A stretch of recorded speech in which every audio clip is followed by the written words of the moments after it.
And now we'll have comments, 5 minutes of comments from Dr. Ian Lee. I'm going to sit here because I want to try and preserve my energy, so I'll live a long time to collect one of those gold-plated public pensions all this talked about. And I will disclose, I do have a gold-plated pension plan. But my views are actually not going to be that dissimilar from the other distinguished guests here. I do want to thank Kevin and Eddie and MTAG for inviting me, because I do have some very strong and very clear views on the whole issue of public pensions and how we can reform them. And I'll take about 5 minutes to talk about it. The good news, as Bob said, is that we are not in a crisis like Europe. And I do, because I'm a numbers guy, I like to use numbers, not to impress people, but to show you, because I think numbers communicate reality. In Canada, our public pensions are 4.5% of GDP. And a student in my class recently said to me, I think he was progressive, and there are people I call economically illiterate. He told me that GDP was a theory, and so I took this $20 bill out of my pocket and I said, when you buy beer with this is part of GDP. It's all the wages, all the salaries, of all the incomes, of all the people in a country. So when you hear the GDP went up 2%, which isn't very much, that means your wages went up 2%, to put that into plain English. So GDP is important. We're spending about 4.5%. Okay, so what? Well, the Greeks right now are spending 15%, as is Italy and Spain. 15% of GDP on pensions. So that's a lot of money they're not spending on other things. And I'm doing a compare and contrast right now, just to show you, although we've got problems, we don't have the problems of Europe or the United States.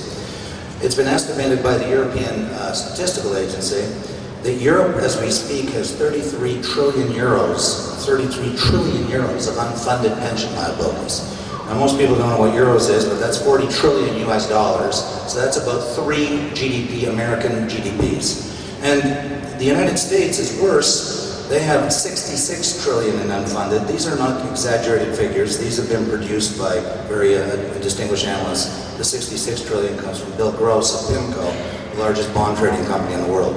What's the point? Well, Europe and the United States are going to, they're not going to, I don't think they're going to default, but they are certainly going to repudiate what the vice president of Carleton University likes to call the pension promise. He says our pensions are not guaranteed. He says they're just promises.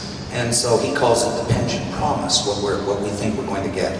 Well, Europe and the United States are going to repudiate their pension promise, because there is no way in God's green earth that Europe can come up with $40 trillion in the next 20 years, on top of everything else. And there's no way that the United States, and this is widely understood by people who look at these numbers, they are not going to. They are going to repudiate. Not default, just tell people one day, so sorry, you know that Social Security check you thought you were going to get? You're not going to get it, or you're not going to get it as soon, or you're not going to get it as quickly, or you're not going to get as much. They're going to start, we're at the beginning of a period, I think, in the West where we're going to be going through endless austerity, and it's going to be a lot worse in the United States and a lot worse in Europe, although we're going to experience it here too. So that's the sort of the bad news in contrast. And so what I want to do is now expand a little bit on what both Guy and Bob were talking about. I'm much more optimistic about reform of public pensions. I think it's absolutely essential that they be reformed for the simple reason that we are living a lot longer. Let me throw some quick figures up, and I did look these up, and they're from StatsCan, and I do trust StatsCan. In 1900, the average life expectancy was 50. I would be dead right now because I'm older than 50. So if I was around in 1900, well, I wouldn't be here, I'd be dead. So when we went to 1970, which is not that long ago, average life expectancy was 70. This is StatsCan data, and that's only 30, 40 years ago. Today, as I speak, today, if you get to the age of 65, and this is straight out of StatsCan, you are going, as a female, are going to live to 86 for another 21 years. And if you're a male, you're going to live to 84. So if you get to 65, you got another 20 years. And those are statistical averages, remember. Some die sooner, some will live longer, but they will average out. And the boomers are 1/3 of Canada. So that's the scary thought. There's 1/3 of people like Bob and I.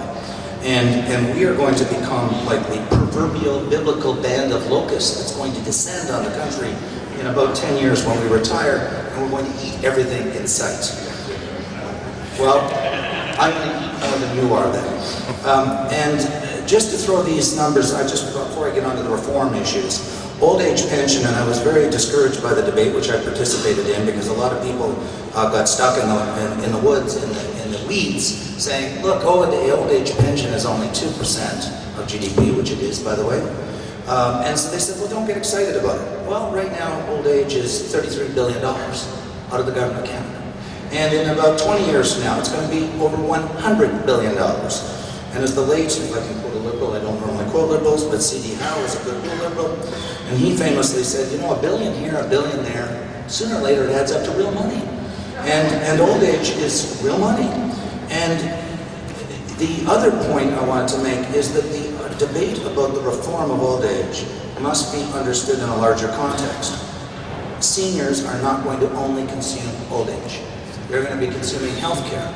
Right now it's 12% of GDP, and in about 20 years from now it's going to be 20% of GDP. 1/5 of the entire economy is going to be healthcare. And so elders are going to, as they get older, and I'm one of them, and Bob is another, we're going to be consuming an awful lot of CPP and old age pension and healthcare.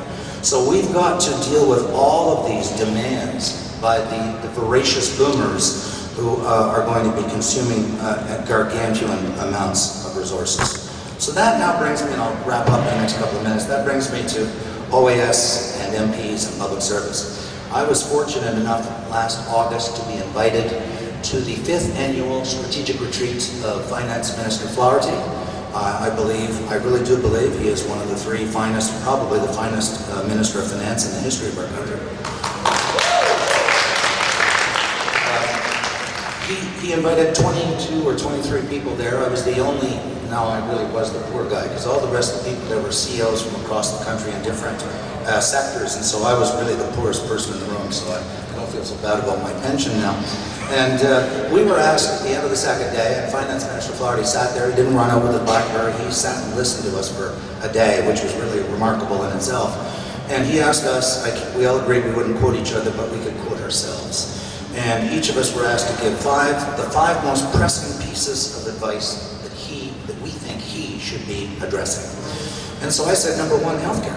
You know, you can't be funding growing healthcare at 6 and 7% a year increase when GDP, that means our wages, is only going up 2% a year. I have never yet found anybody going to explain to me how you can grow something at 6% when the thing you're financing it with is only growing at 2%. If somebody can show me the new math, I want to learn it. But what I'm saying is healthcare is absolutely unsustainable growing at 6% a year when the economy is growing at 2%. And as I said, I was interviewed on CBC by Amanda Lang, and she said, is this ideology? I said, no, it's arithmetic, and that's what it is. So that brings us then to OAS MP, and this was my second piece of advice I gave to Finance Minister Flaherty. I said, you absolutely have to reform old age security, because there's just way too many of me, and we're going to be consuming way too much of it. And I said, but you know, you cannot go after old age pension and go after ordinary Canadians across the country and say, by the way, we're increasing your pensionable age from 65 to 67, and you know those guys in Ottawa called MPs? They're going to keep going out the door getting their pension at 55. This doesn't hold water. It's not going to work. And I said, likewise, public servants who now, and my father, my late father was a public servant, my brother was a public servant, I'm in really provincial public service. This is not an assault on public servants. It is simply that we cannot be retiring people and giving them pensions at 55 when they're going to live to 85. That means 30 years. When public servants, and I've had these arguments with them, and they say, my pension, I've paid for it, I've earned it. I suggest when you talk to somebody who says that, tell them to go and look up their deductions on their monthly paycheck, multiply it by 12 to get the annual contribution. And then match that, double that, because the employer matches it. And then ask yourself, will that add up to 30 years of salary? You're going to find that public servants are contributing way below the true cost of their pensions. And the C.D. Howe has estimated that the deficit in the public sector pension plan as we speak, the unfunded liability is $230 billion. And so that's not fair, because people that don't have a pension, which is the majority of Canadians, don't have a private employer's pension, employment pension, are cross-subsidizing the people that do, and that's not right.